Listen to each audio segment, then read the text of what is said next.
So last thing I want to show, and these pieces are not set up in any particular way. It's just to show you what could potentially look like.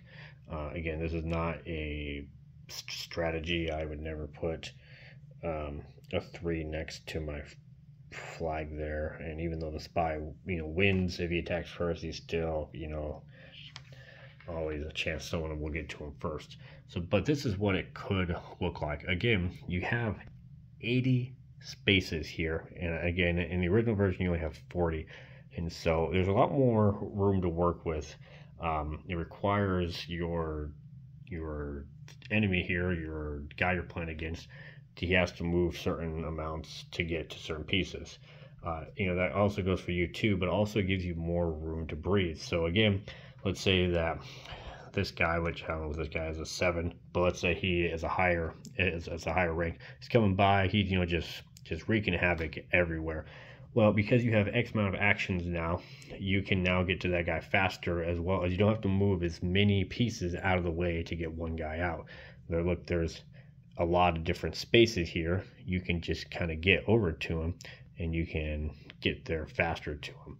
And so there definitely, I don't know where that guy was, but there definitely is options here, and things that you can do. You can set these up in any way, and again, because the board is different every time, your game will be different too, and so I hope that definitely makes sense in terms of how my version of this game goes. Again, I wanted something that had a little bit more strategy to it, and so I definitely changed some of the rules, but I believe that the game is still the same in spirit, which is you're trying to capture the enemy's flag here, or kill, I guess, all the pieces that can move. But you can have several turns within one single turn attacking. It is still the same, where the higher rank has a higher chance of winning now, opposed to it just wins. But there are terrain bonuses as well as terrain minuses too. And then with the special features that each of the people get. So in my opinion, and you're saying, well, gee, Tommy, you're the one that made this is your game here, of course you're going to say this, but in my opinion here, it adds more strategy. It makes you think more, because you say to yourself, well, gee, like, let's say that even though these are both 9s here, but it's like, well, do I want to attack this guy? I mean, well, first things first, I have to say, well, I gotta use 2 actions because this guy is on a mountain here. And let's say that guy is a higher rank, or he might be a lower rank. It's still the exact same. I don't even know what this guy is. He's a 6. So let's say that I do have enough actions to attack this guy. So I'm a 2 versus so what is a 6 in the other version, a 5 at least, I think so. And so he rolls his defense, so he has a 9. I'm a 2. So I still would have lost on it. So there definitely is a lot more to consider, a lot more things to think about, and that's what I wanted it to be. I wanted it to be more of a game that required both sides, you as well as the person you were playing against here, to think about what your actions were. How can I worry about this side and this side at the same time? How can I have all these different strategies and all these different ways for this game to be more fun?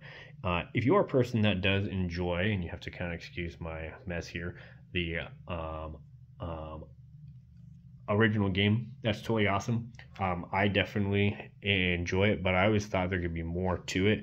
Again, these pieces, you can totally just make these.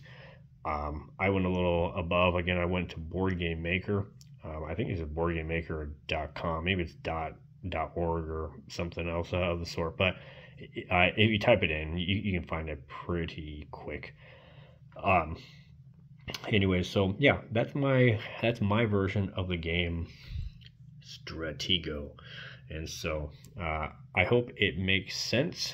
I hope that there wasn't too much rambling in it. I really was trying to stay on task and trying to focus here. But I hope that that if you do want to try this version, if you do want to make like your own board game pieces to it, awesome. Please certainly do. It'd be awesome if whichever company makes it now, because I don't think Milton Bradley is a company still. I mean, it might be, but whoever is in charge of it, it would be awesome if they said, "Hey, Tommy, we love this. We'd like to make this. Here is, a little bit of money for it." Again, I'm not, waiting for that to happen. This is mostly just I think I could have made the game a little more fun, and this is what I think is a little more fun. So I hope you enjoy this here. If you have any questions, please just give me the heads up for it. I'm probably not going to splice these into one big thing, so this will probably be the final part. I don't think I missed anything. I think I got it. So yeah, if you do this version, that sounds awesome. Go ahead, you can ask me how many of the tiles counts as each. So how many ice tiles, how many desert, how many forests, etc., etc. But I hope you have fun. I hope this makes sense, and thanks a bunch.